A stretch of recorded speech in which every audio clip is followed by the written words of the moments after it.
6 months ago, I had this idea. I thought it would be so sick to try and rebuild my PlayStation 2 collection I had growing up. But not just to replace the games I owned and cherished. I wanted to build a collection that genuinely reflected what the PS2 era meant to me. The games that shaped my teenage years.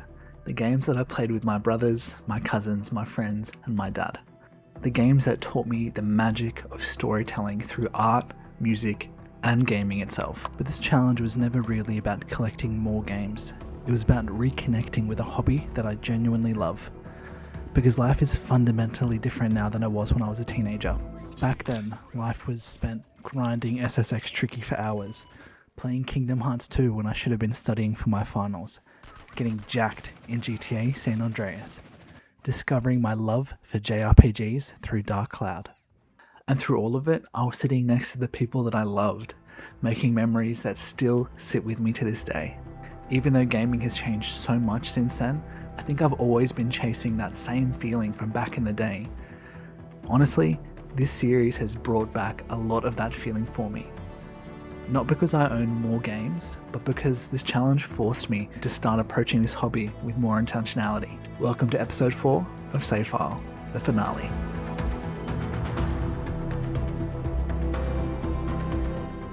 What's up, guys? Hope everyone's doing well. I just wanted to thank everyone that's been watching the series, engaging with it, leaving comments, all that fun stuff. It's been a real passion piece of mine, putting it all together. I think it's been a lot of fun, and it'd be really cool to be able to look back on it when I'm a bit older and watch it with my son too. So where are we in the challenge? We have $3.99 and some change left, and we have 7 games to go. So they are The Warriors, Kingdom Hearts 2, Shadow of the Colossus, Dark Cloud, Dragon Ball Z Budokai, and the God of War games, 1 and 2. Let's get into it.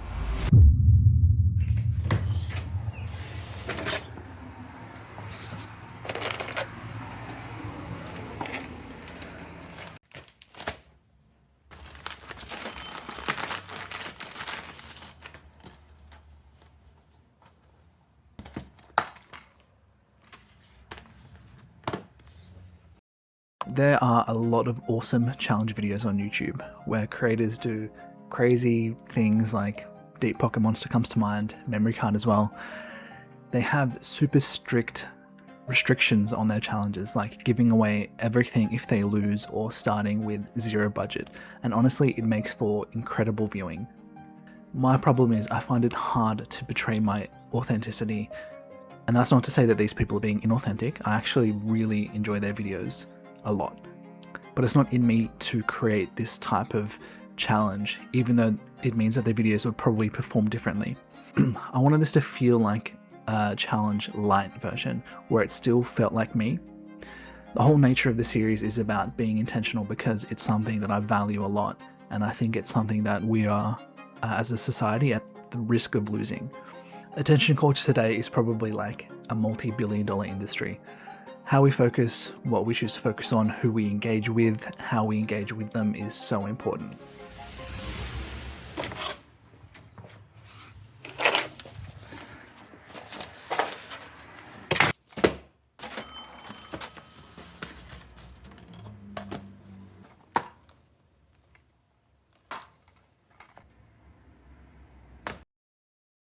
So when I bought Kingdom Hearts 1 at CEX, back in episode 2 of this challenge, I bought the Platinum Edition. And then I've gone home and I popped it on my shelf and I realized that most of the games that I own are Black Label. And this is obviously my fault. I didn't do enough research into what I owned back in the day. When I found Kingdom Hearts 2 online, I managed to find it in a combo where it had both 1 and 2, both of which were Black Label. So I picked up both games Black Label, and I'll probably sell the platinum label that I've got.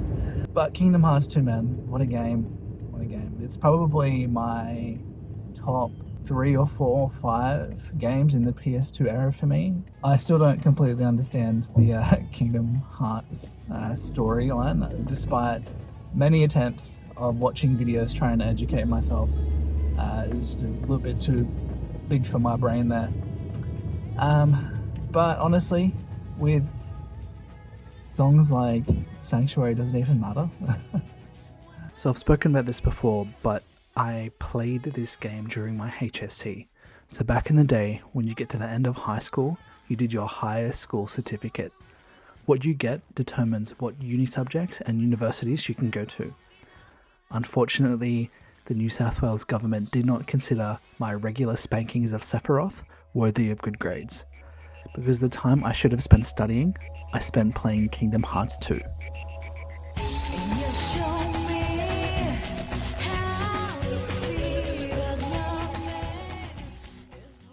Do I regret not studying more?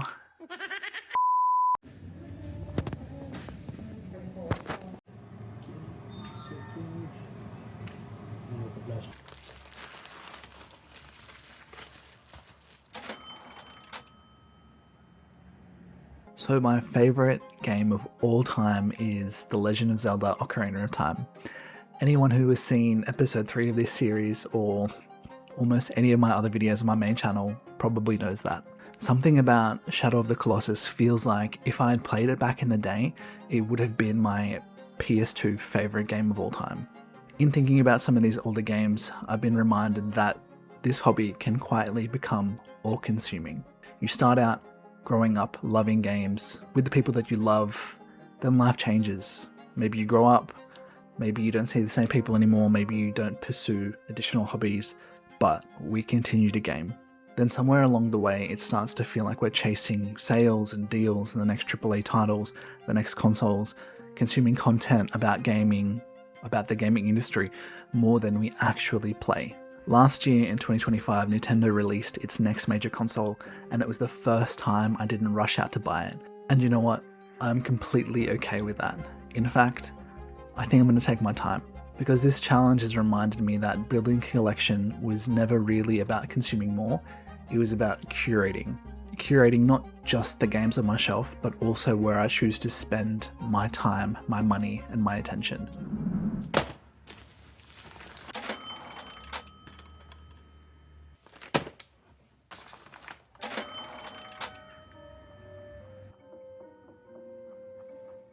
The interesting thing is, during this challenge, I haven't stopped playing modern games. In fact, I've probably enjoyed modern games more recently than I have in, I can't even remember how long. I'm currently playing Kingdom Come Deliverance 2 and Dark Cloud on the PS2 simultaneously. And one is like a modern RPG that respects you in all the best ways, and the other is this JRPG that's like over 20 years old, and janky as heck, but it's perfect. And playing them both reminds me why I love this hobby so much in the first place.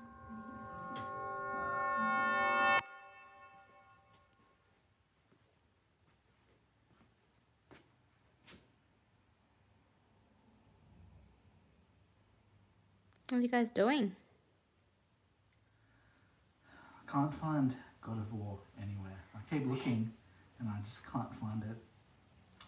Jeez. I found God of War 2, no problem, but I can't find God of War 1. That sounds frustrating. It's a cookie. And buy cookie.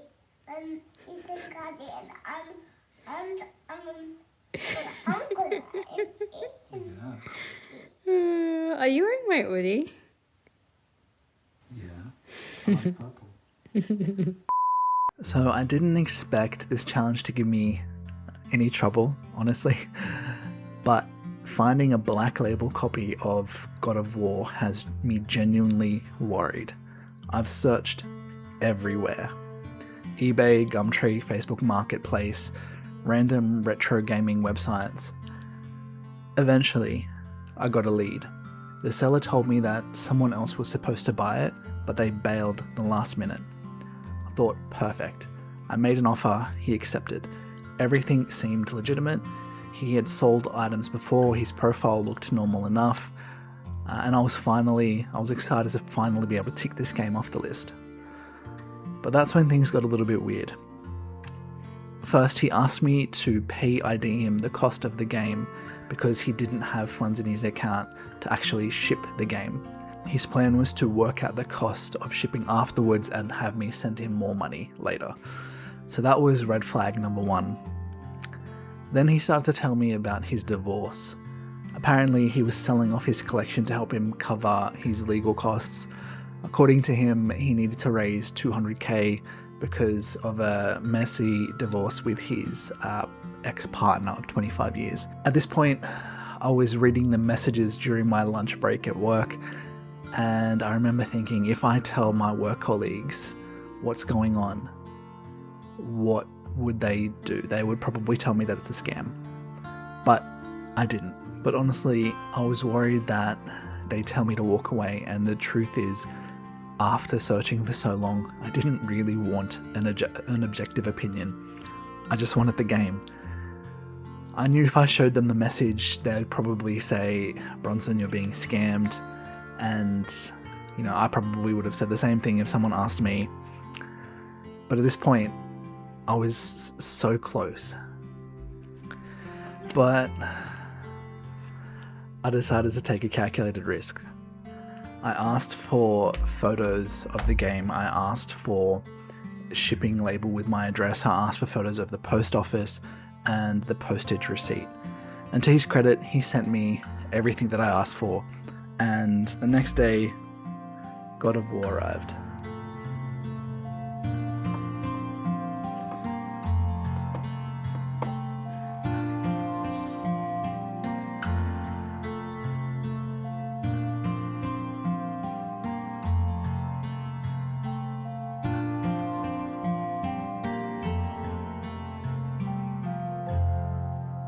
And that's it, friends. We are done. Challenge completed, or challenge light completed. Man, I had such a fun experience with this. I had so much fun writing and filming the series, meeting cool people, putting the videos out for you guys to see. It was just amazing. So thank you so much.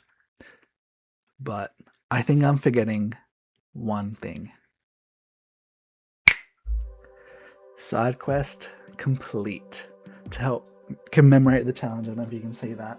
It's a PlayStation 1 kind of innards, and yeah, it's really cool. If you've been here from the start, thank you so much. I really appreciate it. If you enjoyed the series, please give it a like and a sub, and share it with someone who you think might also enjoy it. Last thing I wanted to say is reconnecting this hobby has meant so much to me, because at the end of the day, it's my hobby. How I game, how I collect, how I purchase, it's all my choice. And it's your hobby too.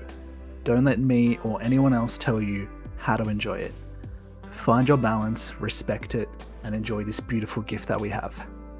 Thanks again, friends. I'll see you next time.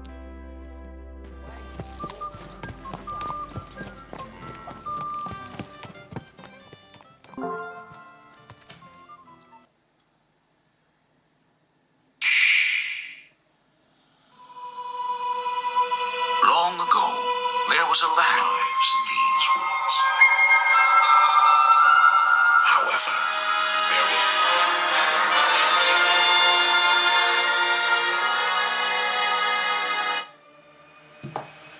Sakura.